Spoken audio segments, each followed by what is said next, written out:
In 2024, our Belize Watch team traveled to Blue Creek Village in the Orange Walk District. We spoke with beef farmer John Dick about his family's operations. We will have that for you after we hear from our partners. The Bari, National Institute of Culture and History, Seafront Inn, National Gas Company, and Del Martin.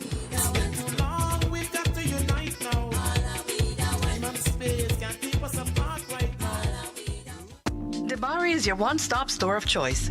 We have an array of electronics and accessories to keep you connected. Your home will be the envy of your friends when you choose from a wide variety of household appliances.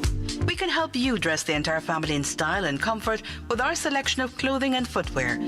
Visit our store on Albert Street in Belize City, San Pedro, La Isla Bonita, Park Street in Orange Walk Town, Belmopan, and San Ignacio, Santa Elena. Bari, get more, pay less. Belize's food heritage is more than what's on our plates. It's the stories, skills, and traditions passed down through generations.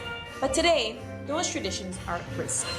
That's why the Belize Food Heritage Project is training over 150 community participants, documenting 80 traditional foodways, and sharing the rich flavors of our culture.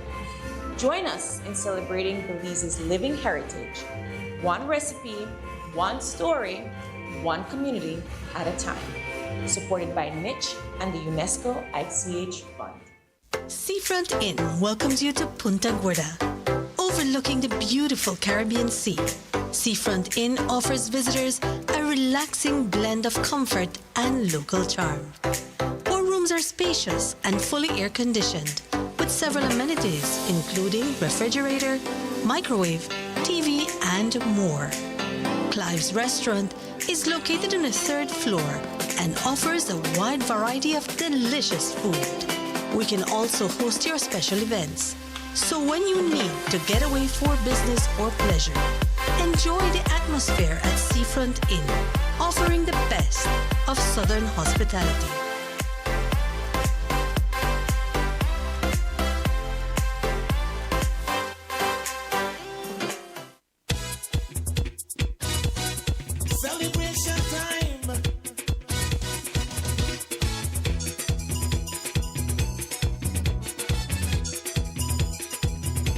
It don't matter what part of the jewel they come from. You da you and me da me. But guess what? All are we the one. See what I mean?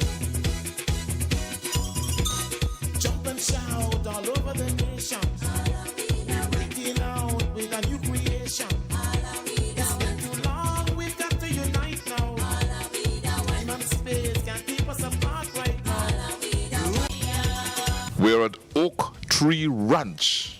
I got it correct, right? And I'm with the owner of Oak Tree Ranch, John Dick. Yes, sir. John. John. Yeah. Thank you so much for having me here. You know, I'm amazed. I'm in Blue Creek, right? But what part of Blue Creek am I at? Right now you're 10 miles from Linda Vista Village, and on the map, if you look at the map, it will stay Neustadt. And nowadays people know it as Pine Ridge because it has a ridge and it had pine trees and has oak tree. And the name of the farm became because we have oak trees in my farm. The biggest part of the oak tree, wherever oak tree grows, that's where it grows. I love trees. That's just where it is. We started this farm here. I'm not sure either what year, but I know it's been a long time already. Okay. John, I am amazed by the hospitality you've shown to us, and I want to thank you publicly for being so hospitable and receiving us so kindly here and telling us the story. But I want you to share, who is John Dick? Well, John Dick, I don't know how to explain that, but a lot of people know me as John F. Dick, and some know me as different name, but John Dick, my grandparents moved from Coctema, Chihuahua in 1958 to Belize on the reason to have a better life for their children and grandchildren. And my dad was John B. Dick. He's the one that engineered or designed the hydro plant that is by the Rio Bravo with his brother Uncle David, who deceived beginning of the year. And I'm supposed to be John Dick the Jr., the third. The John Dick the third. And that's... You were born in Belize, John? Yeah, I born in Belize in Coruscant. At that time when I was born, my parents were married and they were working for BSI at Libertad. And that's the reason why I'm born in Coruscant, because that was the closest hospital to make me come to life. And but I grew up in Blue Creek all my life. John, you are contributing to feeding us here in Belize. You're contributing to so much things, because we all enjoy beef. We all enjoy the food that is produced, especially here in this Blue Creek area. How does that make you feel? Well, it feels me proud, but it's my responsibility.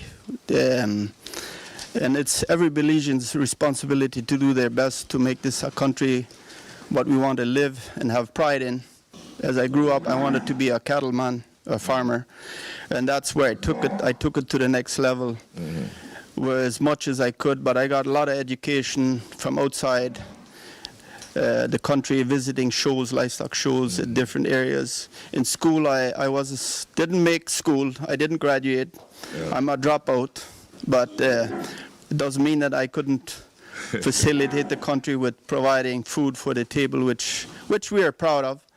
And we're more into making breeding stock genetics. And genetics is that's where you sell bulls for the small farmers or farmers that they can buy local bulls to use on their cows to make calves down the road, and then sell them to the feedlot people or fatten them up, and then they go to market and feed the Belizean people. Okay. So, John, while I'm eager to learn about your history, your personal history and life here in Blue Creek, since we are here, I would like to for you to explain to me what all happens here and where. I noticed we kept driving in. I said, when will this end? It's such a huge area of land. Well, what we're doing here at the kraal is this kraal was designed. It's called the kraal? Yes, this is the kraal. Why would you call it a kraal? Kraal. This is where we pen in the cows to work with the cows. We bring them in from it's north. Straight north. We bring them into the first pen. We bring them from over there? Yeah, we bring them from the front. We bring them into the pen, and then we put them in the pen, small pen here, and then they come through the alley here, and this alley is 140 feet long, and there's a purpose for it. And the reason is, in that pen, we put the cows in, and it's designed that the cow has a better turn when they go around the little pen. They will always find the right direction to go if they make a left turn. If you make a right turn, they get used to it. A left turn is the right turn to make them. What happens when they turn left and when they turn this way, this alley is open. And then they come in, and these sliding gates is to control the pile-up of cattle, especially if we have baby calves in there. We control those gates that the cows don't crush the little baby calves. Can we walk and look through it, John? Can we? Yes, we just can. see what you're. So this would be the entrance over here, right? That's the entrance right. And this is your son, right? That's my son. Cody, let's meet Cody. Yeah, Corey, what's happening here today? Not too much. What's happening? What have you been up to today? Been separating cows, weaning. When you say weaning, you want to break that down for me a little bit? We take the 7 to 8 month olds and then away from their mom. That way we can sell them to either fattening up, or we take the young heifers to put in our herd for growing up our herds. So you learned all this from Dad? Yeah, majority of it. Yeah, well, he's brought me here, and I'm having a good time, really, and learning. It's a learning experience for me, right? And so you do this every day? Yeah, every day. Monday to Saturday. Sunday I like to take a break, but sometimes you have to. Okay. Well, thanks for talking with me, man. Briefly, but Continue doing what you're doing. All the best. Right? I was saying the cows are coming through here, through this gate here. Come through. That gate, big one, should be closed because that's where we go in with the vehicle to load, or trailer to load the cattle. But that's also a pen. When we bring in cows, they give us a little issue to come into the corral. The cowboy will close that other gate, big gate, and then we can push the cows into here. And then they come in here, and then we get preparation ready to bring the cows through the alley here, and to do separation, vaccination. Vaccination is only 2 vaccines that we really do here. One is for rabies, and the other one is for black leg. Black leg is that if the young cattle get it, they die within hours. It's a deadly disease, and rabies, it can take a couple of days before they die, but they will go down and they eventually die once they get with rabies. So we do a vaccination program to prevent it from getting those diseases. Okay. And other than that, it's just vitamins that we give them, and dewormer to get the parasites out. Okay. And then we bring the cattle in here.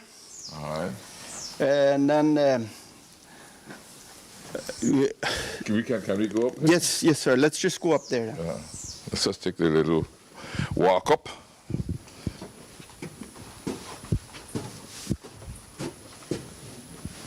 All right. Now we got a view now. You see this? This is then we bring the cows here. It depends on what we do. What they did now is they were weaning, so the cows and the calves all go in there. Every cow. Well, you see the orange tag, that's the BLR number. That's a traceability number. Okay. But it's Belize Livestock Association and the government of Belize and Baja. They all have access to that number. So there's a census done on all the animals, and they're tagged. Yep, right. They're all tagged. And so when a calf is born, you have to report it? I report it, I tag it. But not right away. Before we sell it for weaning, we have to tag it. Okay. Like those calves, all of those calves, you will see they don't have a tag yet. But we are going to select them, and we're going to they all get a tag, and then those that we sell, we have to report it to the office.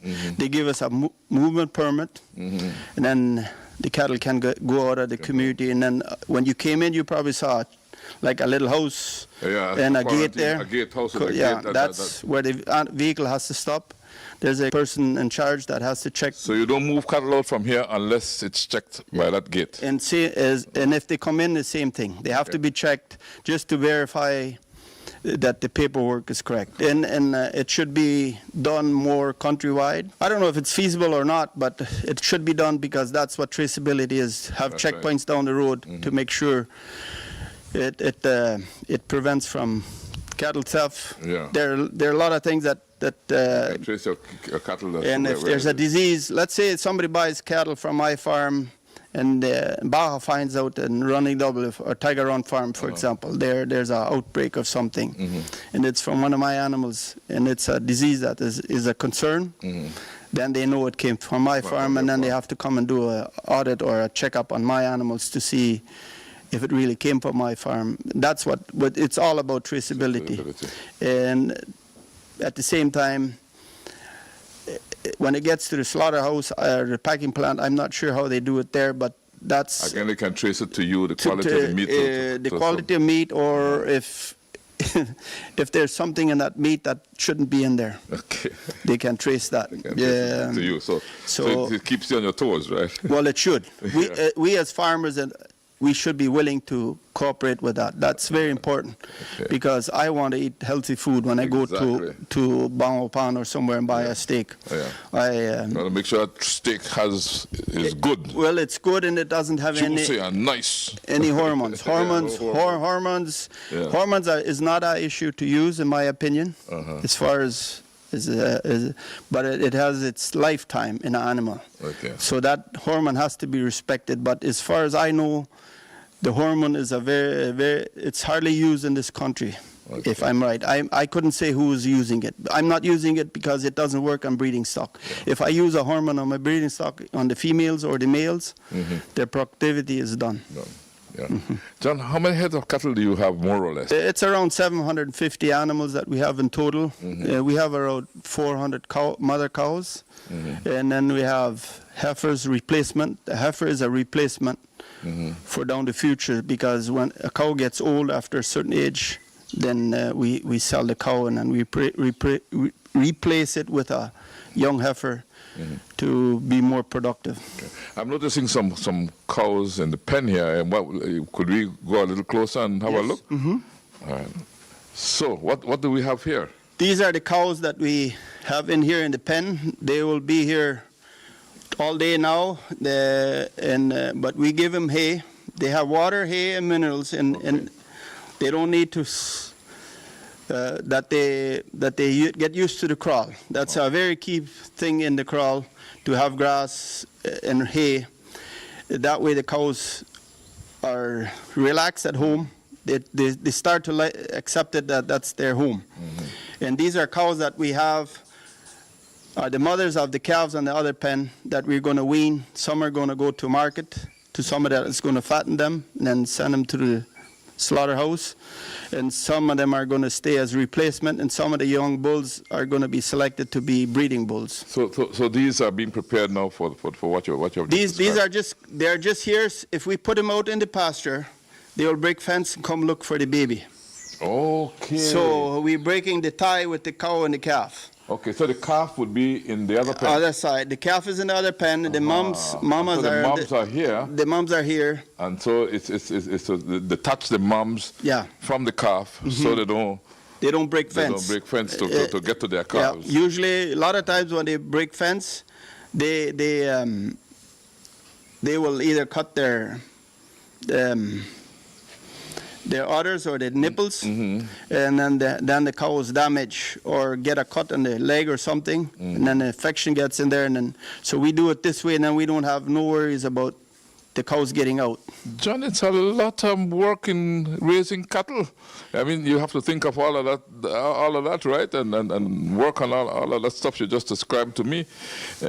So, if from a baby, from the calf is delivered by the mom. Describe to me what's the process it goes through till it reaches adulthood.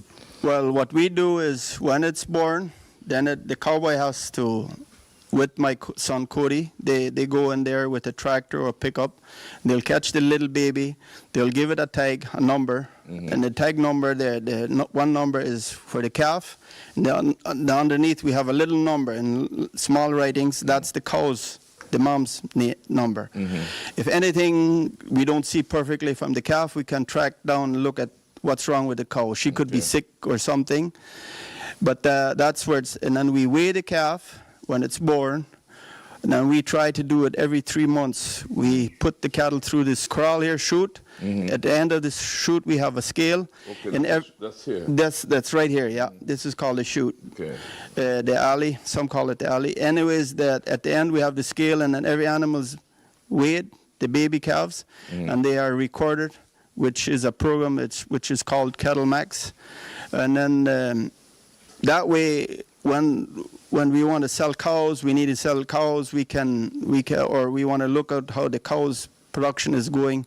That program shows me if the cow has a calf every 12 months, or whatever time. And if it's more than 14 months, then I get rid of the cow. I put her in a pasture where we fatten them up, and then they go to the slaughterhouse. Okay, so you keep, basically you're telling me you keep a history of every cow that you own. Every animal has a pedigree. Animal has a pedigree. We know where you know exactly from which what you have. That's just happening, you know. It's something that's well organized and structured. Yeah. Right. And then every once in a while, we did it a while back. We went through our cattle again, every herd. We looked at every cow's record. And then we decided what we want to do with those cows. Then we know if we're doing the right thing.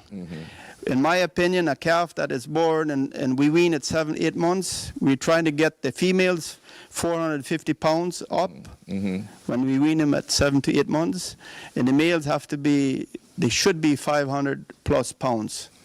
at 7 months. That's 205 days. That's what the program will tell me. And then the program will tell me how when I sell that bull, when I sell that weaning calf, I can look at that program and it will tell me how much it has gained in its lifetime, like 2 pounds a day or 3 pounds a day or 1.5 pounds per day.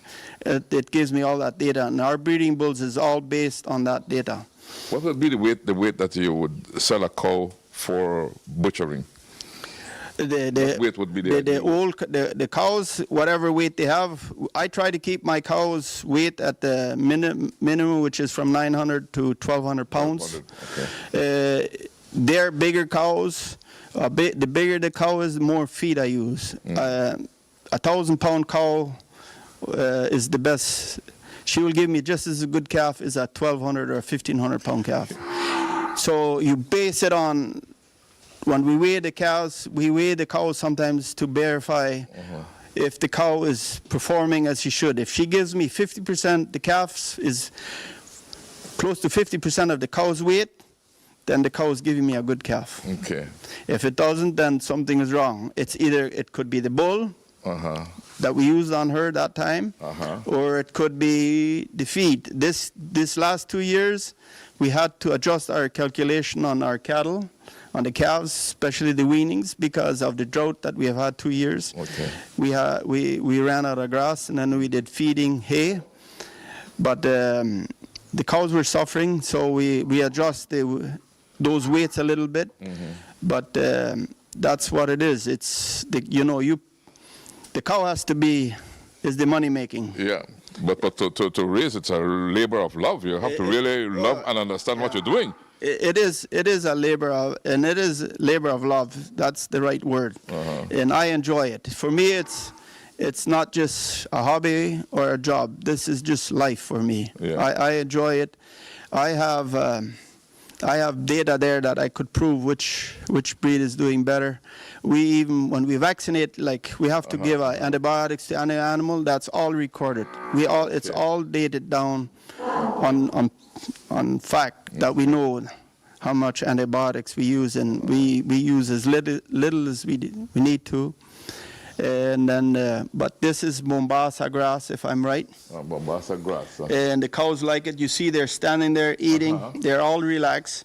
If we had put them through the chute here, they would walk so calmly that a lot of people don't believe that. My main breed cattle is Nelore. Everybody says Nelore is the wildest animal you can find, but it can be the most tamest animal, or the tamest animal that you can find too. And the Nelore is a very good mom. The moms, if there's one calf crying, you have 50 cows in that herd, they will all go after that animal. Or even the cowboy, if he's trying to catch the calf, he's on foot, he has to run, because the cows will chase him out of the fence. Yeah. Well, I'm amazed, John, for the operation you have here. I mean, the amount of land and of course, the cattle and the way how you handle it. You've taught me a lot just now. And then we noticed the donkeys as well amongst the cow. Yeah. Remind me, I know, but I'll probably hear from you. What are the donkeys doing there? The purpose of the donkeys is to keep away the wildlife that attack our calves or the cows, which is the coyotes, which have never really existed except for the last. Coyotes in Belize, John? We have coyotes, and wild dogs, we used to call them, no? Well, that wild dog is a different animal yet. What we call it, it's a black one. We have coyotes in the and we have coyotes here, and then another one is the jaguar. The jaguar will usually just attack once it cannot get wildlife predator, wildlife for food. That's their food chain. But once they have tasted a beef animal, then keep coming for they keep coming because, and it usually ends up to be an older jaguar that will do that attack. It's the young ones, they can get the deer or the turkey or wild pigs or what they were. Where he had are the peccary, and those were, and other like the armadillo. And their best the dish I think is for the jaguar is what I've heard is the the dogs or the monkey. Yeah. It's interesting, but those are the hardest probably to get. That's why it's so special. Yeah, but you don't want them come after your cattle, right? So that's No, why we you have don't the want donkeys in there. Right? We don't want the donkeys in there. Yes, What the donkeys do? the donkeys are chasing away when a coyote comes in. They'll go around the herd and they'll go after the jaguar or the coyotes till they're out of the pasture. But my donkeys, we don't like it, but they choose which pasture they want to be. But I think there's a sense of humor in them. They know their job, so they know how to get through the wires, and then they chase the animals off. Yeah. We have a problem here and there that coyotes will get a calf. Yeah. But it's usually if we change pastures and the cow stays by itself behind because it's just a newborn calf, and we give it a day or two, then if there are more coyotes than one, then they usually can get the cow tired where one, she's chasing one and the other ones take the calf. Yeah. But it's amazing the amount of respect that a donkey gains, huh? Yeah, because donkey have a lot of the respect. jaguar is king of the forest, but it respects the donkey. Yeah, Right? yeah. The jaguar is the king of the forest, but he respects the donkey because they say, well, he bites very hard and he kicks. Yeah. That's how he keeps them away. And So it's a whole lot of engineering, natural engineering that goes in to produce the beef that we enjoy. yes, it is a lot of engineering, a lot of work, and at the same time, that donkey, he will eat almost the amount of feed, grass, what 2 cows do. So that's a 2 calf per year that I'm losing to be protective. But you know, wildlife It's a good watchman, no? it's a good watchman. Life by itself will balance. We do our best, and the wildlife tries to survive. And just looking at the way how you handle your operation, you know, it's amazing, right? And sometimes you just buy steak at the grocery shop or at the butcher's, and you take it for granted, you know. But a lot goes into producing that delicious piece of steak that you're going to enjoy, right? And it all happens here where we're at. It starts here at the farm. It starts here. It starts here at the farm, which a lot of farmers are doing. They have a cow-calf operation, which we call it, and that's where the calves are grown that are going to go into the feedlot or into the pastures that raise them to fatten them to go to the slaughterhouse. And we have, I don't know how many slaughterhouses we have in this country, but they're the four or five main ones. One is in two, Running W and Country Meats. And Running W, their rotation is basically on grass-fed animals, if I'm correct. That's what it used to be, and I think it's still there, which has its meaning. That's what they call the green beef. And then Country Meats, I think, is more on a feedlot program. And then Rhineland Meats, which is here in Blue Creek, they do the same thing. They have a feedlot where they feed their cattle, but it's grass too, with corn and soybean meal, and they have a ration. You don't do slaughtering yourself, right? You sell on the hoof. I sell on the hoof, yes. I don't do slaughter. That's too much work. I'm not a processing. I'm not a butcher. I like to raise them cows on the farm, the calves, and then I like the end of it, which is the steaks. That's what I like. That's kind of a good way of putting it. In our next segment, Dick took us on a tour of his ranch and spoke of some of the challenges they face. We will continue our look back at our 2024 visit with John Dick after this break to hear from our partners, the Bari, National Institute of Culture and History, Seafront Inn, National Gas Company, and Del Martin.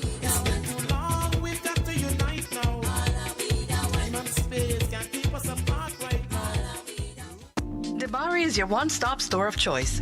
We have an array of electronics and accessories to keep you connected. Your home will be the envy of your friends when you choose from a wide variety of household appliances. We can help you dress the entire family in style and comfort with our selection of clothing and footwear. Visit our store on Albert Street in Belize City, San Pedro, La Isla Bonita, Park Street in Orange Walk Town, Belmopan, and San Ignacio, Santa Elena. Bari, get more, pay less.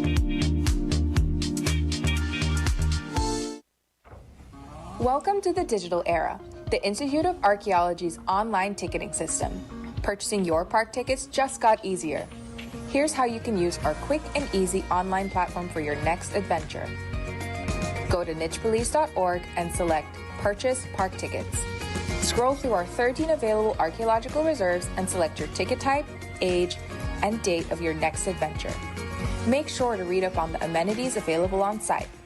Then, press Purchase Site Ticket. View your cart and fill in your billing information, and the rest is easy. Pay through your preferred method and place your order. Be sure to check your email for your tickets. Now you're set. Visit any of the 13 sites with ease. For more information, call us at 822-2106 or email us at revenueassistant@nichebelize.org. This message was brought to you by the Institute of Archaeology Niche, preserving the past for the future. Seafront Inn welcomes you to Punta Gorda, overlooking the beautiful Caribbean Sea. Seafront Inn offers visitors a relaxing blend of comfort and local charm. Our rooms are spacious and fully air-conditioned, with several amenities including refrigerator, microwave, TV, and more. Clive's Restaurant is located on the 3rd floor and offers a wide variety of delicious food. We can also host your special events. So when you need to get away for business or pleasure, enjoy the atmosphere at Seafront Inn, offering the best of Southern hospitality.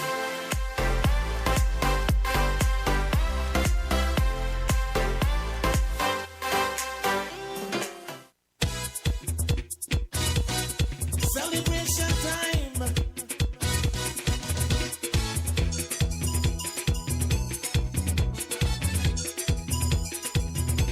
It don't matter what part of the jewelry come from. You da you and me da me.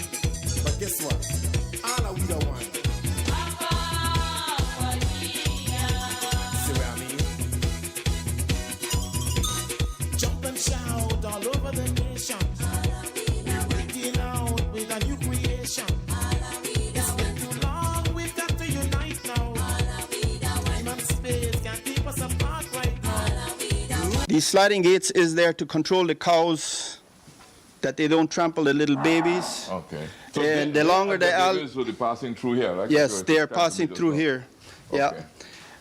This gate here, I'll just show you here. Uh-huh. This gate, if I want to put a calf there Uh-huh. or a cow, I pull this gate. And I let her go there. Once she's passed, then I close. Uh-huh. And then they continue flows. Continue the flows there. Yeah. Yeah. But they moved just now. So what made them move just? This banging. Oh, the banging. Yeah. Okay. The baby calves are, those calves in a week, they will run, when we'll go in there, put feed or something, they'll run to the farthest corner. Okay. Second week, they'll run halfway. The third week, they'll just barely go aside. The fourth week, we try to keep them 4 weeks in here.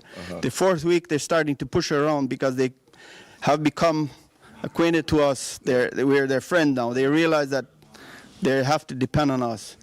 And that is where the breaking point. If we just turn them loose, they run from us all the time at young age, because that's nature. The fear, natural fear. So we learn them not to fear us. But when they have babies, they will still attack us if we take their calf, because now she has become a mom, and she's protecting her calf. But then they got used to this crawl, and as they grow up, they learn to walk. More domesticated because of being They learn in here. to walk through here. Yeah. And so these are moms here and these are children. moms, and these are the children. calves, the children. Yeah. And they both have hay to eat. They don't have to go hungry. We have proof that when we put our calves in there, that the genetics is right. Right here, we can prove it. When we put them calves in here and we give them a Mombasa hay grass or even a blue stem or anything grass that has a good protein, that those calves will gain, even though we weaned them in 4 weeks. We got a 1.5 pounds from 1 pound to 1.5 pounds gain, even here in the pen. You're talking about Mombasa grass, but how important is the type of grass for the growth of the animal? Because it has, the Mombasa has from 10 to 16% protein. It depends on what type of what stage the grass is. And that's grown right here on your farm? Yeah, it's right there on around us. That's that's family to the Mombasa. Anyways, this is where we walk. If we want to go across here, this is where we can walk. You close this, the cows, then I can walk into there to chase cows there or go look at the animals, and that's what we do here. But then from here on, we come to a section where I'm going to show you where our AI program starts. AI? That's artificial insemination.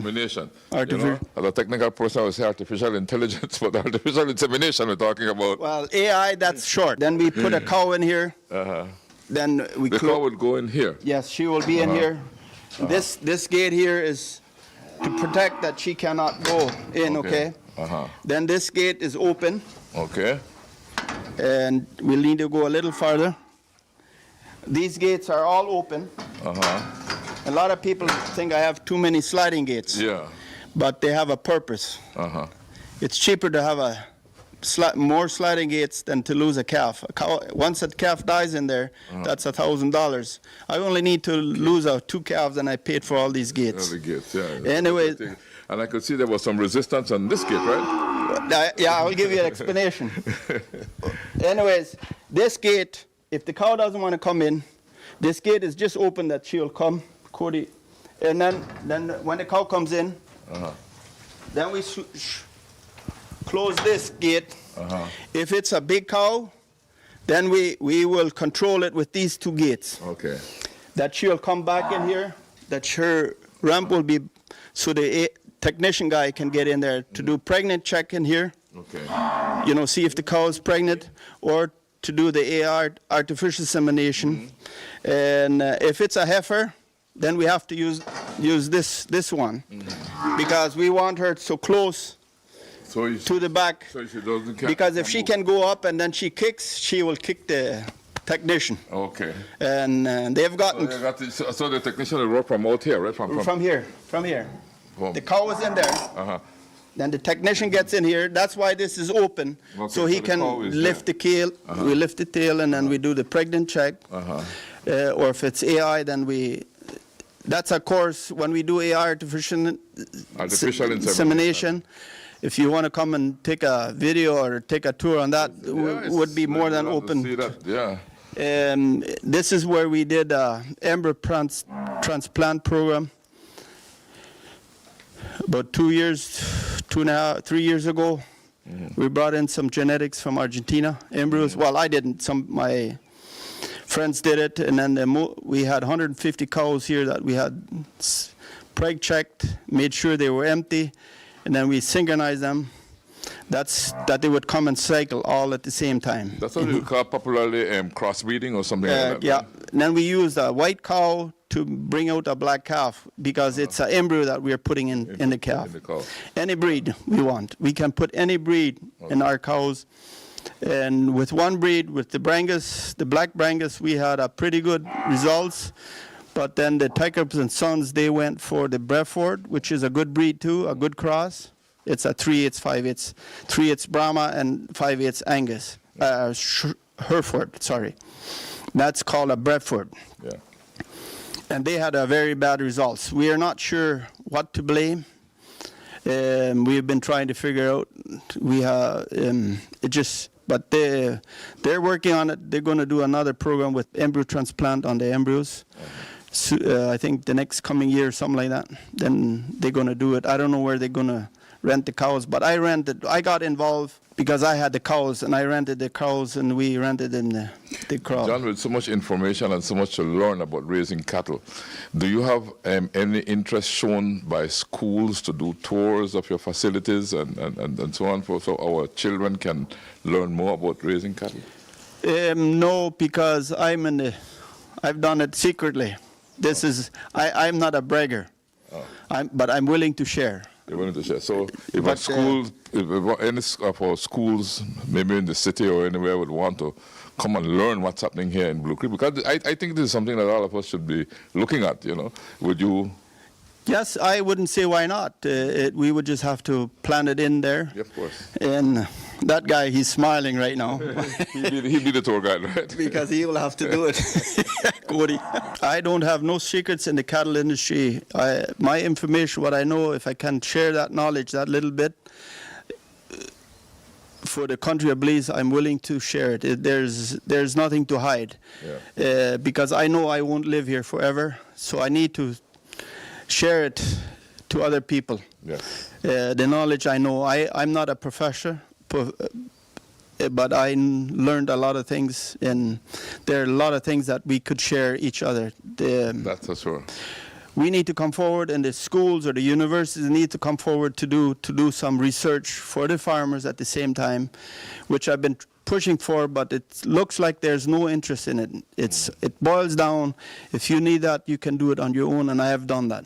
Okay. I spent my retirement on that, but I told my children and everybody, I said, I'm not going to retire, because if I retire, I go down. Yes. And I'm going to work as long as I can, and it's going to be my hobby. The rest of my life, it's a hobby from here on. I make my boys and my daughters and in-laws all start to be responsible. His wife was due she was due, but the week before that, she was still here taking notes and writing down and weighing cattle. Oh, yeah, that's grandson number 15, right? Yeah, that was number 15 grandchild. Cody, come back here again. Cody's sitting there a bit shy. You have to talk about grandson number 15. It's his grandson number 15. Granddaughter number, grandchild number 15. A daughter, Yeah. Granddaughter. How many children you have, Cody? Just the one. That's the first one? Yeah. So you're just starting a family. Yeah. So how does it feel? Good. Good so You must be far. excited, bro? Yeah. He's proud. Yeah. Well, congratulations, man. Thank you. know, congrats. Cody, I know your dad spoke just now about he won't be here forever, and he has to, you will have to carry on that legacy. Mm-hmm. How does that make you feel when you hear him talk about carrying on his legacy? Well, it makes me feel good, because then I'll finally be able to do the decisions. That's what you're waiting for, right? You not letting go and making decisions. Yeah. But on a day-to-day basis, you are here every day. Yeah, told me, every right? day. Every day. Yeah, and then I live on the farm, actually. Mm-hmm. So then I'm here every day. If I hear anything, then I'm on the bike and go and check to see what's going on, if the cows are just calling or something. So one day you'll be doing what he is. Yep. You're taking over one day, right? Yeah, that's the plan. Okay. Actually, they are doing it already. I'm just on the back burner right now. Okay. I'm going to go be on leave soon. Mm-hmm. And they don't know when I'm coming back. I'm going to catch them off guard. Very good. You ready to be caught off guard? Yeah, I'm ready any day. Cody is ready any day to take over from Dad. And this is a massive operation, though, Cody, right? Yeah. Yeah, so you're familiar with all the pastures and everything, all the animals and what have you, right? Yeah.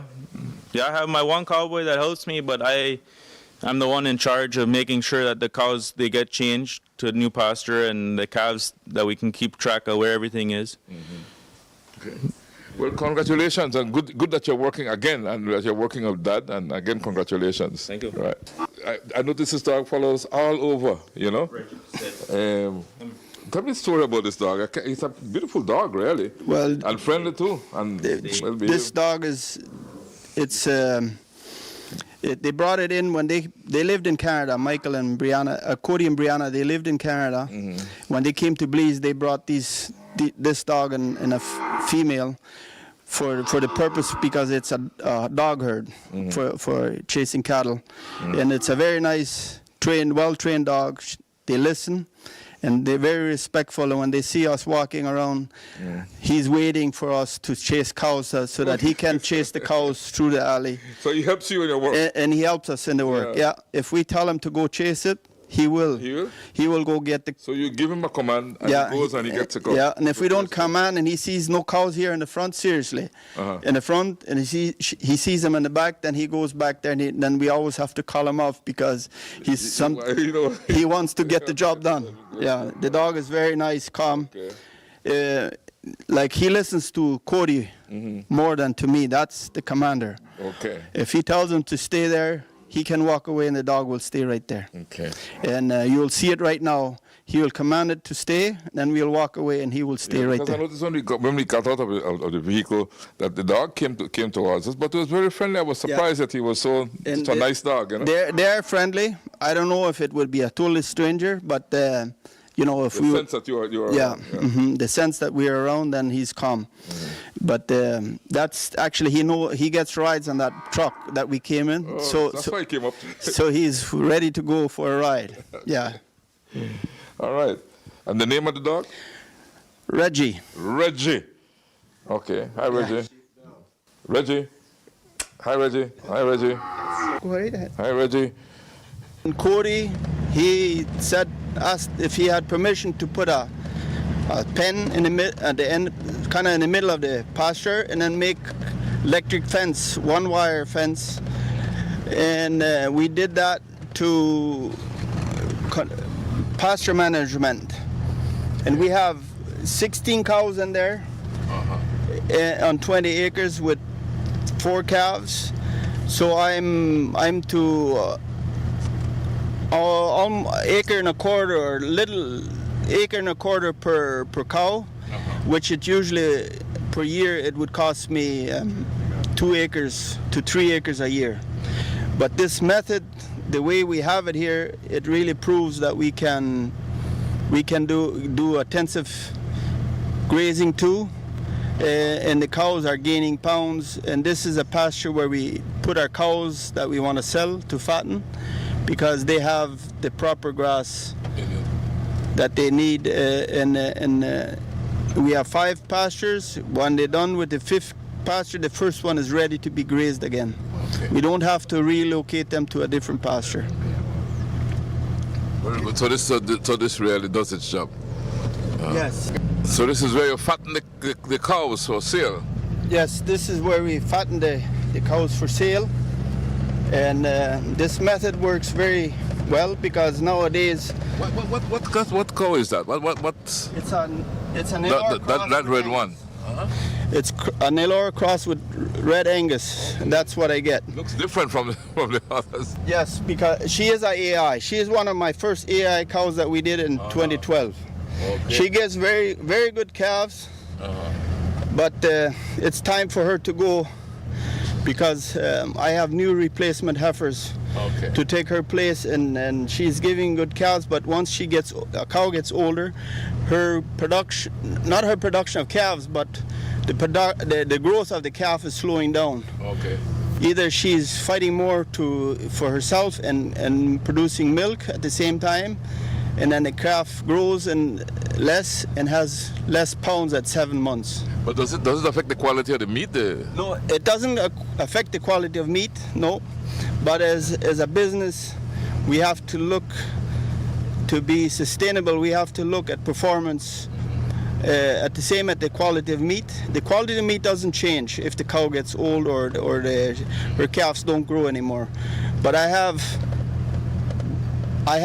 better replacement females now already than what she is, because we kept the AI program going from 2012 till just before COVID started. When the pandemic came in, then we had to stop AI because we couldn't import products, and so we did a 100% AI, artificial insemination program on our cows.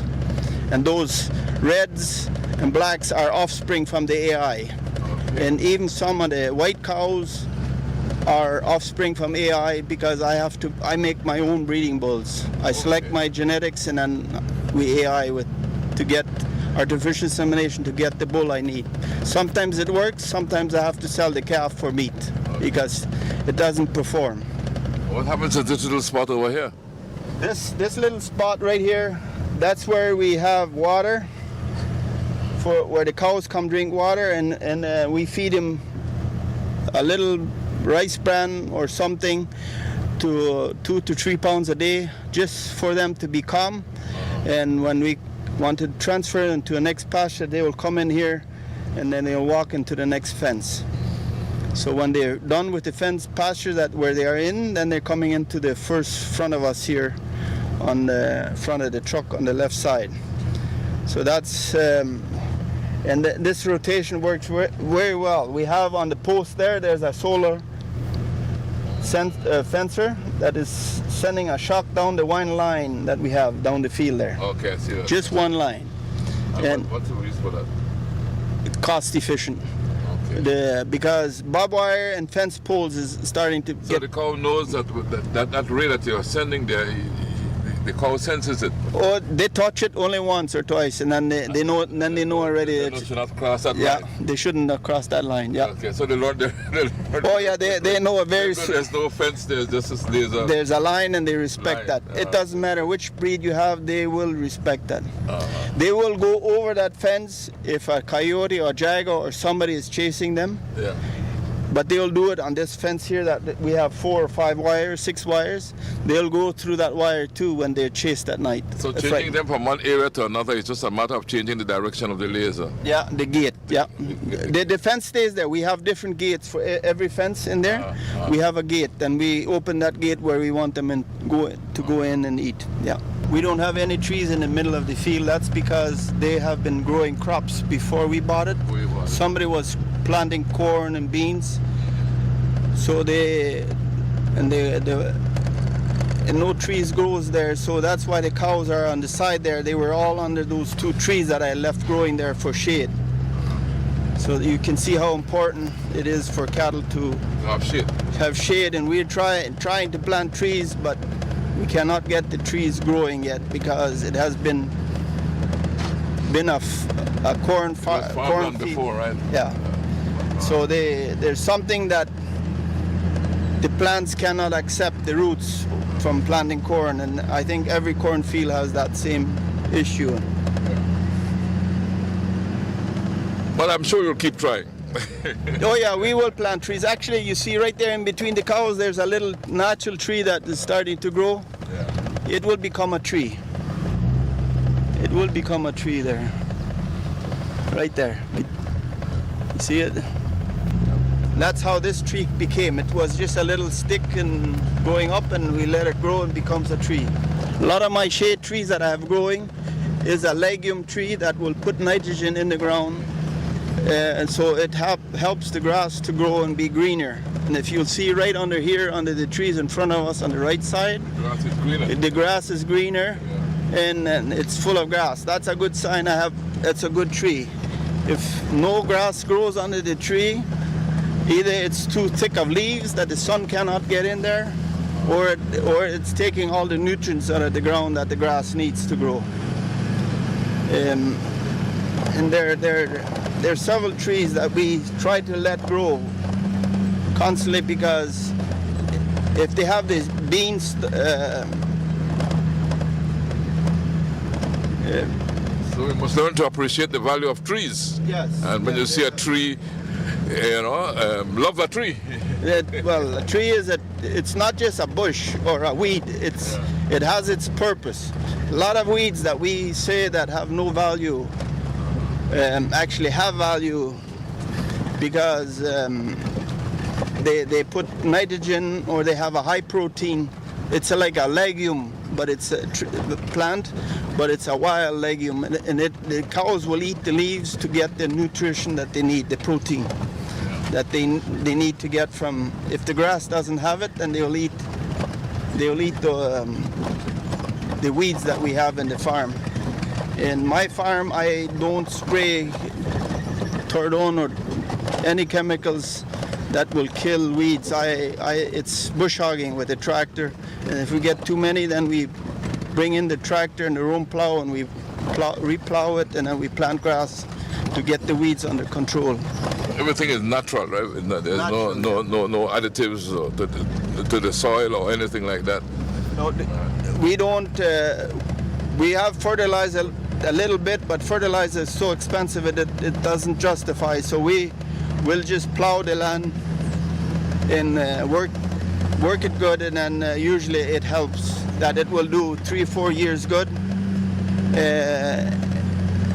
The grass will do good, and then 3, 4, 5 years, then we replow and replant again. And you'll land from both sides of from where we're touring right now, right? Both sides. Both sides is my farm, yeah. Yeah, this is just another road where we chase the cows from pasture to pasture. It's How much pasture? Remind me again how much pasture you need for one head of cattle. If you have good grass, I always look at 2 acres per animal, like a cow and a calf operation, 2 acres. Some will use more, some will use less, but that's what my average is, and then I know I can survive. If I have more cattle, then if I have 1,000 acres, I know I can have grass, I can have around 500 animals. If I have 600 animals and I'm getting into the dry season, then I know I'm going to be in trouble for the dry season. Then I'll have to feed. But the pasture we showed you where the cows are for sale, we found out that we're getting away just over an acre per animal. So that's making it more efficient. It makes it more efficient, and at the same time, that's where it becomes feasible for the cattle industry to grow. Because 2.5 acres, you said, per animal, right? 1 acre. I used. And you are now using with that method. I use 1 acre now with the new technology, with the new method, and more have found out. More farmers are going that route. A lot of people think it's more work. It is not more work. It's just more management, proper management. And these rolls that you see on the left side of us, those are the hay silage bales I was talking to you about at the crawl there. This is what we do. These have been rolled in, and they have been here almost 30 days. So if they stay like this round, nice and round, then we know that the plastic wrap is perfect. It done its work. And the compaction of the rolls and everything is very important. You have to have the right baler to do it.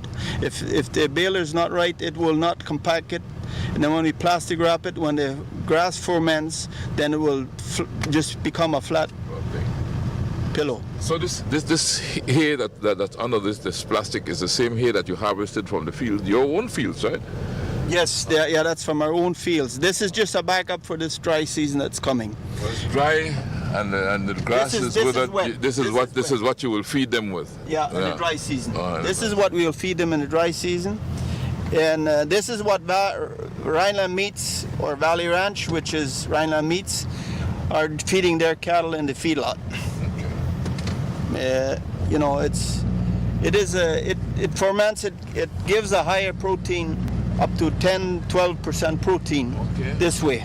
Wow. If the grass gets too old, once it's older than 60 days, it loses its protein value.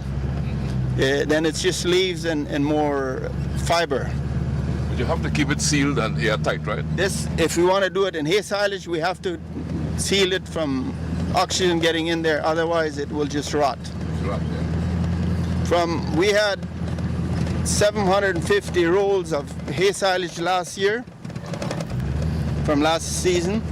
And I think we had to throw away two or three rolls, so that turned out not to be good when we wanted to feed them to the cattle. So that is very good, actually. Basically, you're telling me that everything here is self-sufficient because you grow everything, it comes off the land. It has to be self-efficient. Yeah, you're not importing anything basically to raise your cattle. That's correct. We try to do it because if we buy the hay outside, transportation, that's an next cost. It gets very expensive. Here on the left, we have the equipment that we use to make the silage. The baler is the green one in the corner there, and then we have the hay silager, the hay binder. That's what they call that one. The red one cuts the grass, and then the red one cuts the grass. Yeah, and the green one rolls it, makes it in a roll, And the blue thing here, the first blue machine there, that's the one that does the plastic wrapping. Okay, I can see the plastic. Yeah, it's plastic that we wrap. And then behind there is another green one. That's a rake if we need to rake the grass to make 2 rows in one. Okay. And so that's the equipment that we use to do that. What I just showed you, the round bales. Excellent. So you have your tractors, your equipment. Yes, the tractors and everything. The first tractor, that was my first Massey Ferguson 135. And I'm planning on to keep it because it has history. Sentimental value. Sentimental value, yeah. That's a tractor that my dad, it's not the same tractor, but it's a tractor like my dad bought when they moved to Belize in 1958. And they bought Massey Ferguson 135 from Hofius in Belize City. That tractor is supposed to be somewhere here, but somebody knows it has sentimental value to me, and I'm not sure if that's why they put the price on it. That's not the first bulldozer that my dad bought, but it's one of the bulldozers that he bought, and I inherited it. And Cody said the other day, Dad, if you're selling it, it's mine. Oh, you see? So you won't sell it. Stays in the family. It stays in the family, yeah. Yeah, that's what it is. This used to be property of Running W or Tiger Run Farm, the Bredons from Cayo. They used to own this property here. They sold it. They bought it way back. I don't know what year they bought it. Their dad bought it. And Abdallah Bedran and Iskandar Bedran and Amina Bedran, they had decided whenever they would sell it to somebody, they would sell it back to Blue Creek. Blue Creek used to own it way back in the old days.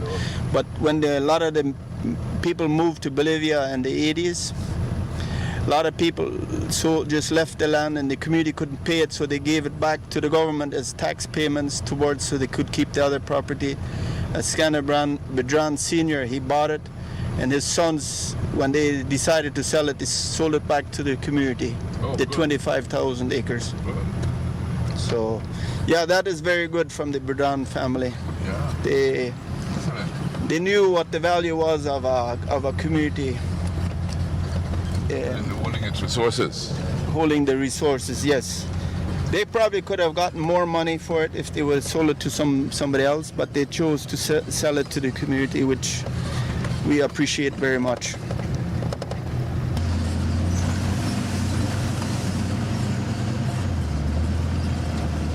These cows that are on the right, their foundation is Nelore, which is my breed, and I bought a Gujarat bull, and then I bred my Nelore cows, and those are the big cows. Those are the first generation cross, which is a 50% Nelore and 50% Gujarat. Now the baby calves, they are from the bull that we see at the far over there at the corner. He's a pure Gujarat bull too, and these calves are his offspring. How many cows to one bull?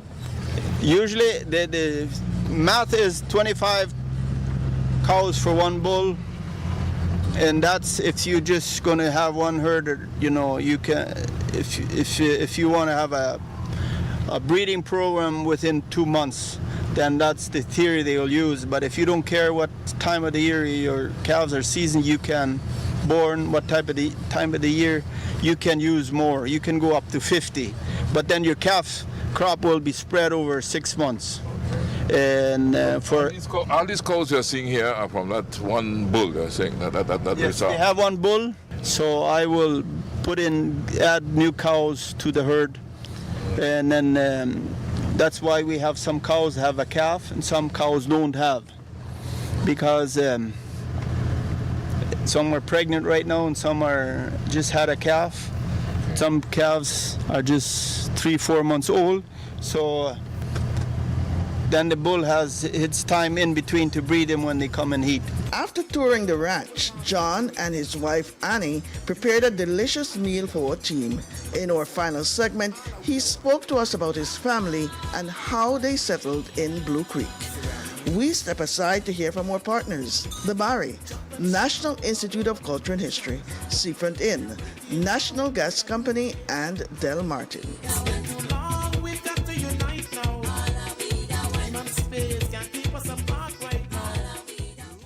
The Bari is your one-stop store of choice. We have an array of electronics and accessories to keep you connected. Your home will be the envy of your friends when you choose from a wide variety of household appliances. We can help you dress the entire family in style and comfort with our selection of clothing and footwear. Visit our store on Albert Street in Belize City, San Pedro, La Isla Bonita, Park Street in Orange Walk Town, Belmopan, and San Ignacio, Santa Elena. Debari, get more, pay less. Are you up for an adventure? Want to go explore the world of the ancient Maya? Let's visit one of the archaeological sites. Don't have any cash? Well, guess what? The Institute of Archaeology niche has made payment options more convenient. We are now accepting DigiWallet payments at 13 of our archaeological reserves. Here's how to do it. Select the bill pay option within the DigiWallet app, then select government entities. Click on niche and enter the site name, fee type, cost of ticket, and click Pay Bill. After a successful transaction, show your digital receipt to the ticketing clerk and this process is complete. And don't worry, Digi now has cellular service on a number of our sites. Yes, it's that easy. Download and register for DigiWallet from your Google Play Store or Apple App Store today. Pay your park fees with ease and enjoy an unforgettable experience at these incredible archaeological reserves. This message was brought to you by the Institute of Archaeology niche, preserving the past for the future. Seafront Inn welcomes you to Punta Gorda, overlooking the beautiful Caribbean Sea. Seafront Inn offers visitors a relaxing blend of comfort and local charm. Our rooms are spacious and fully air-conditioned, with several amenities including refrigerator, microwave, TV, and more. Clive's Restaurant is located on the 3rd floor and offers a wide variety of delicious food. We can also host your special events. So when you need to get away for business or pleasure, enjoy the atmosphere at Seafront Inn, offering the best of Southern hospitality.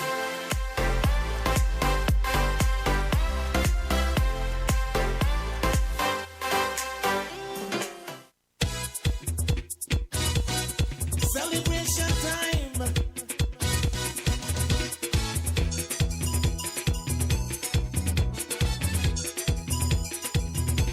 It don't matter what part of the jewel they come from. You da you and me da me. But guess what? All are we the one. See what I mean? Jump and shout all over the nation.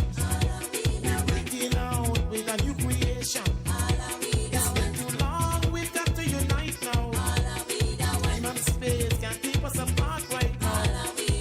Well, John, you know, all good things usually come to an end, but I had a delicious meal just now that you cooked, right? That you grilled, that meat that you grilled. That's meat from the cows that you raised, right? Yes, it is from Rhineland Meats. This was a top sirloin, and it comes from Blue Creek. And possibly is that it could be my animal because I've sold animals to their feedlot that they have fattened. And you're welcome. Yeah, we had made some veggies, the hot sauce, and the steaks, and the corn tortillas. What part of the cow did we eat? That's the top sirloin. That's on the back hind quarters of the animal on the top there somewhere. Okay. In detail, I'm lost. It was delicious. I won't ask you to divulge your recipe unless you want to do so. On which part? On the steak? Oh, you prepared it. The steaks, we get it. Delicious. The way we prepare the steak is we take out the meat and then we let it get soft from the freezer, and then we put it on the fire, and then we sear one side of the steak, and when it's sweating from the top, then we flip the steak to the other side, and then I put salt, coarse salt, and black pepper. That is everyone's choice of pepper. But that's how we do it, and then we let it cook till the salt is soaking, melting, and then you give it about 8 minutes on each side, more or less. It depends on how hot the fire is, but I think you want the fire at 450, 500. I never have gauge to measure it, but I just put my hands on it. And if I can't keep my hands on there, then I know it's hot enough to grill the steak. And I couldn't help but admire your barbecue grill. What's the story behind that? The barbecue grill has has an interesting story, which is the wheels by itself. Those are from a corn planter that my dad used to have, and then we owned it, and then we weared it out. It was a pile of junk, and one day my son says, he would make me a barbecue or a grill for it, and then he made those wheels, and then the stands where the wheels on where the barbecue sits on, that's a chain from a grater which my dad used to own too. Just they were wearing out for the grater, and then he put it on. He welded it together, and then the flat iron where the fire is burning on, that was a piece of metal that was scrapped too. Mm-hmm. He took that, and then on top of the iron, their own rim. It's a tractor rim. Okay. It was cut up. And then the screen by itself, that's a screen from a bulldozer that is behind the fan. That's for guarding, as a guard for the fan, for protection of the operator for the machine if he's going to work there while the machine is running, so they don't get caught in the fan. Mm-hmm. But he saw it there, and it was one of my dad's or probably grandpa's old bulldozers too, and he said that's going to be the screen where we put the meat on. And then we had a piece of wood there. Then he looked at it, he says, Dad, we'll buy something. I want to buy a piece of wood. And we went to Spanish, and we found somebody had cut a tree, a stem, and just made a 2-inch board and cut it across and made a nice table out of it. And then he welded something together on the feet too. He could slide it on and slide it off. On top of that, right now we're under the shade, but he also put a pipe on there where we can put a how you call that? Picnic table, umbrella, to put an umbrella on there. At the same time, he got an old disc from a harrow, and he made a disc ready for where it could do the disco all on charcoal, which is very unique. And he made it on that way, so heavy I wouldn't be able to move it, and I've moved it 3 times already to Bowen Pond to do some cooking out there. Yeah, it's one of a kind, and I can even see the chains, like you're saying, from the tractor, holding it up as such. Huh? Yeah, it's a great that holding up there, the way he did it is because he welded together every link, and then that's why it can stay the way it is. Otherwise, it would just collapse. But those little chains on the side, those are the chains that were driving the wheel for the planting the seed. No, those little ones here on the side, that's the corn planter would use, drive to make the seeder, and a seed would drop down. He used everything. He used very, very creative, I must say. Yeah. It's very creative. One of the most creative grills I've seen, really. Well, I'm very proud of it. I could imagine. I noticed you have the commercial one, but you have that on the cover. Yeah, the commercial one, I have it covered. Use your own homemade. Earlier you told me about your family coming across from Mexico. Your grandfather, it was, that came across? My grandparents, grandfather, grandmother, my dad, and my mom, they were young teenagers at that time in 1958, when they moved from Cuauhtemoc, Chihuahua, Mexico to Belize. And when they came down, they had a rough time. They left Mexico for reasons, and they wanted to heard a lot of their better life, and they heard a lot of good things about Belize back then, and they came here, and they didn't realize where they were leaving the desert and coming into a tropical climate, that the weather was 100% difference. And but they sticked it out. They stayed around, and if they went bankrupt 100%, they said that's what they told us. That they were to the point where they were not sure if they could stay or move, but they decided to keep going. And a lot of those cement cisterns that you see in Belize City are all around the city there. Those are that my grandpa and my uncles and my dad have built.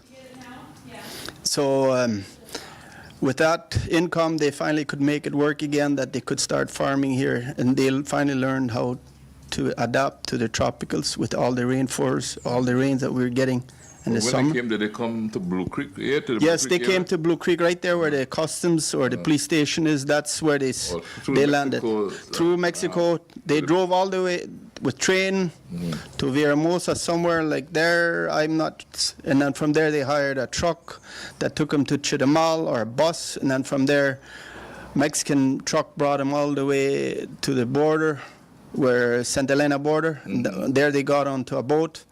And then the Mexicans brought them all the way along the Rio Hondo River, all the way up to here to the customs police station here in Blue Creek, Orange Walk District. Okay. They settled in there. When they bought this place, they had 10 houses there. That's all housing that was there, but there were 30 families with the first trip. So they had 10 families in a little house. Okay. It was, I forgot the diameter, but it was a small house. It was not much more bigger than this one, about a 20 by 20, like something like that. That's where they had to live till they cut some trees and wood to build some more houses that every family could live on their own. That's where they. It all. And how many children? They brought the children with them? Yeah, they your brought parents? children. They had 9. I think 8 children, and one was born. The youngest, my youngest aunt was born here in Belize. Okay. And the rest were all born in Mexico. Yeah. So, but then your generation. were My all born here, generation, right? we were born here. Yeah. My aunt, one of my aunts, she was one of the first born Belizean. Back then, when they moved here, that generation where my aunt Anna is from, there are only a very few of those people alive, because back then they had a breakout of something. And they could not figure it out till they found out it was the river water that was contaminated. And they learned they had to boil the water, and then the babies would survive. Everybody, and then so that generation, there's not many people left that lived here, but thereafter then. I'm one of from that generation that was born, so are there a lot. But I was born in Corzal. That time when hardship, my parents got married and the hardship was still there, and then they went and worked for BSI, Libertad, and my dad was a mechanic there and also a bulldozer operator. That's where the day came that I was supposed to be born. Corzal Town Hospital was the closest hospital, so I'm from north. Yeah, Corozaleño. Así es, Corozaleño.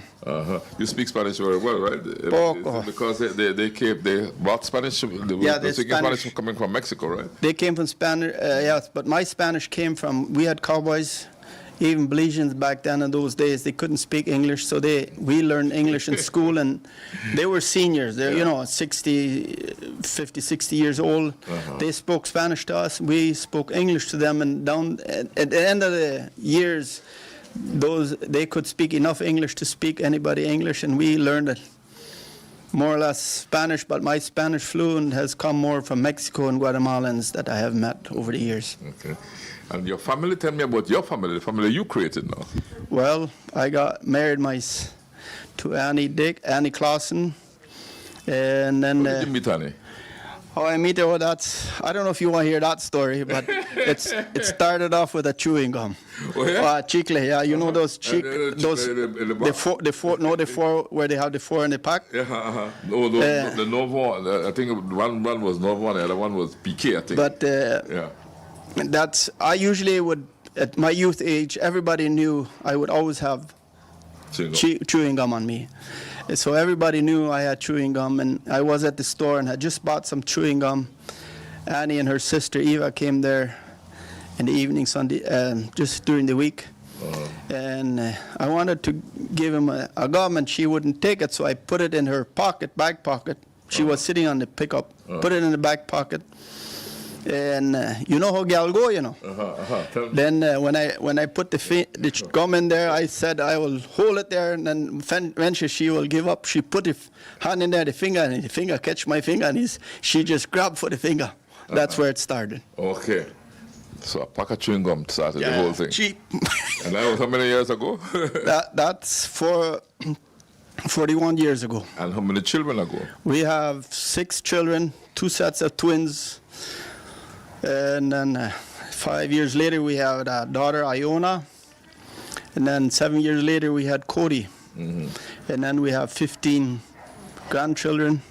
And the last one was born last week, Monday morning. Yeah, again, congratulations. I congratulate Thank you, your sir. son earlier on and on the birth of your Right, young grandchild, right? So I have to see if I can get a next license, for firearm license for protect the next daughter. Granddaughter. No, I'm just kidding. Yeah, no. But no, it's a pleasure. We have been blessed with a lot of things, especially with friends across the country. I got so many friends. I sometimes don't remember all their names, but when I see them, I recognize them. That's all that counts. Now, you have been a very successful person, very successful businessman. What's the secret? Well, the secret is be committed, decide where you want to go, and then be committed. I was successful not just on my own. I know I got the right partner. She is a working type of lady too. Yeah. She grew up on a farm, and when she was done school, her dad would always have the tractor and the plow ready for her to go and plow the field. So that all came in handy. She knew what to work, how to do. She's a good cook. She was a good mother, and she is a good grandma.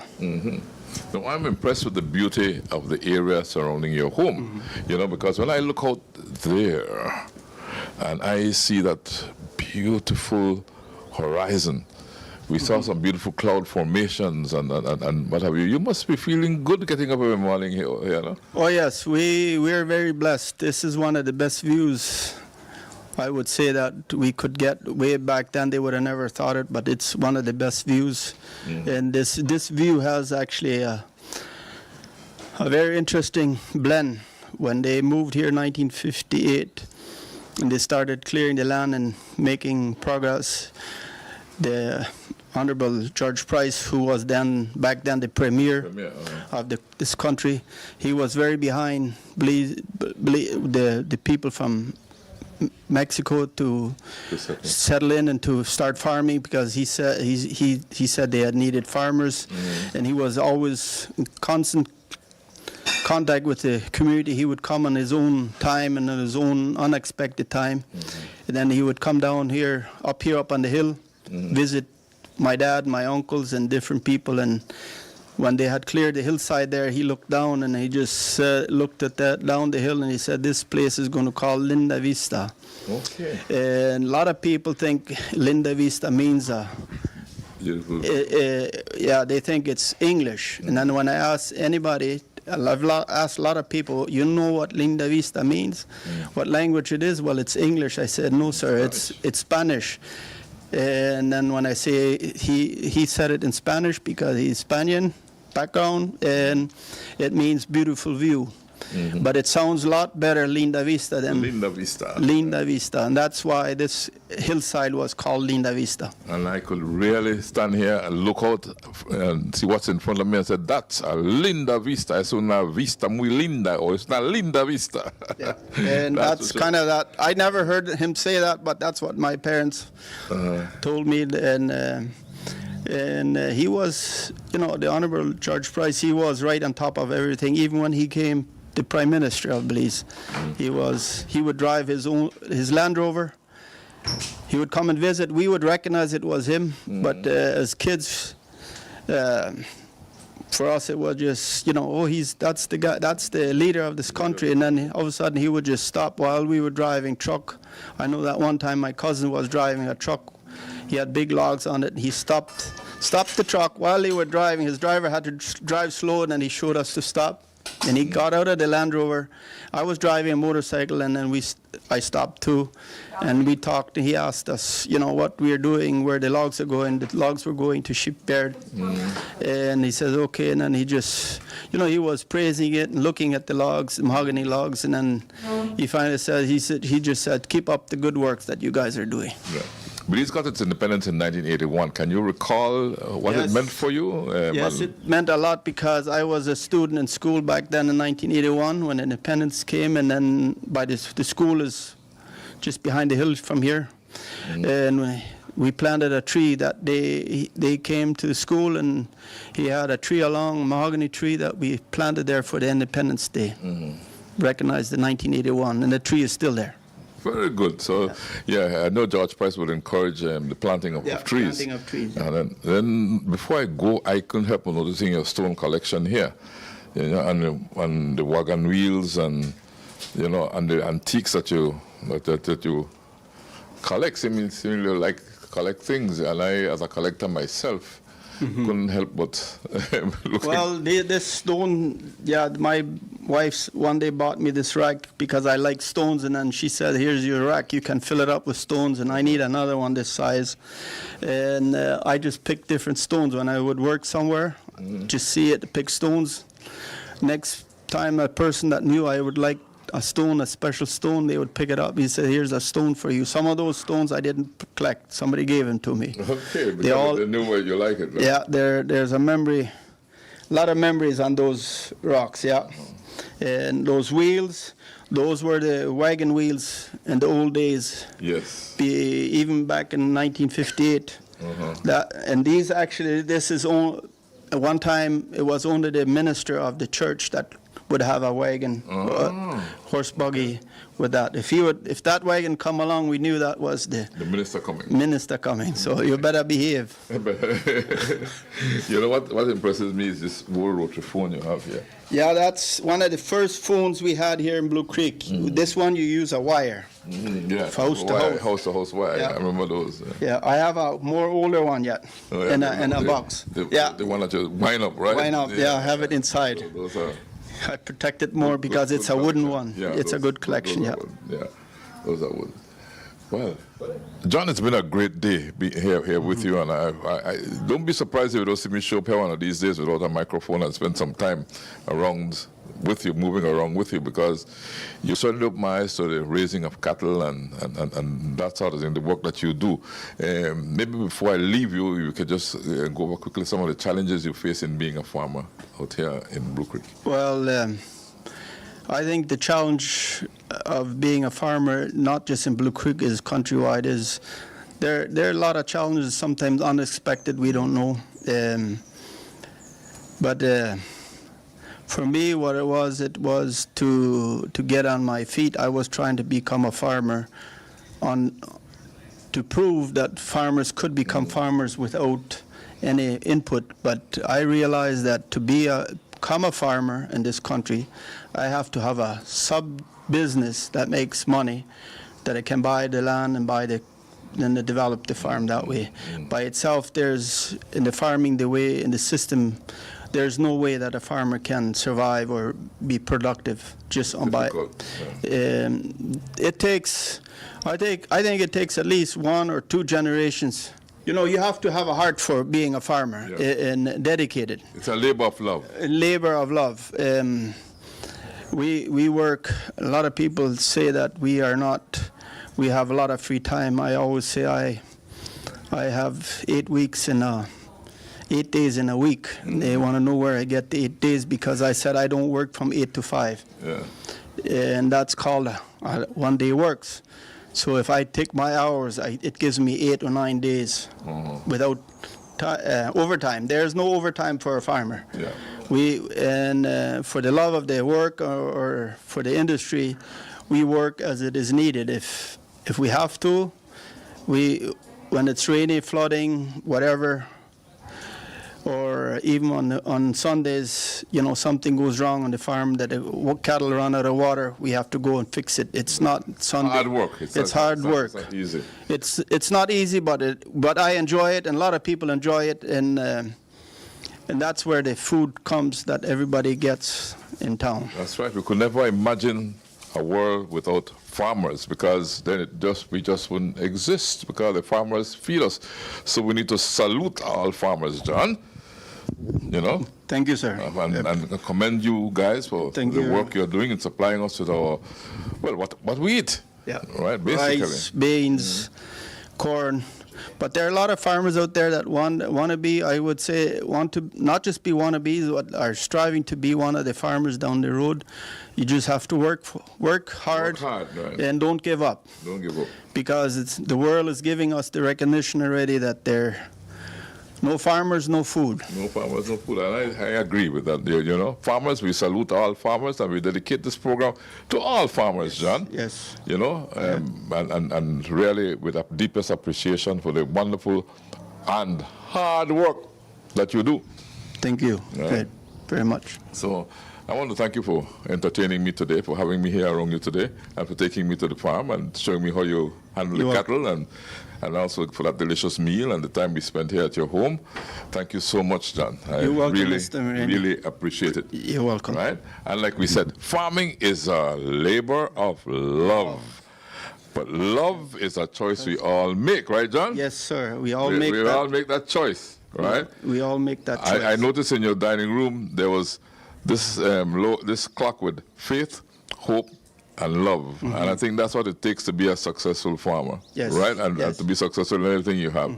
You got to set your goals in faith, move towards them with eternal hope, and all of it is inspired by love. Correct. It's Make all. sense? Yes, it makes sense. It is. It's true. That's the way it is, right? Yeah. That's the way it is. That's the summary right there. But then again, love is a choice that we make. And when we make that choice, you know what I always say? Belize and beyond. Thanks for choosing love.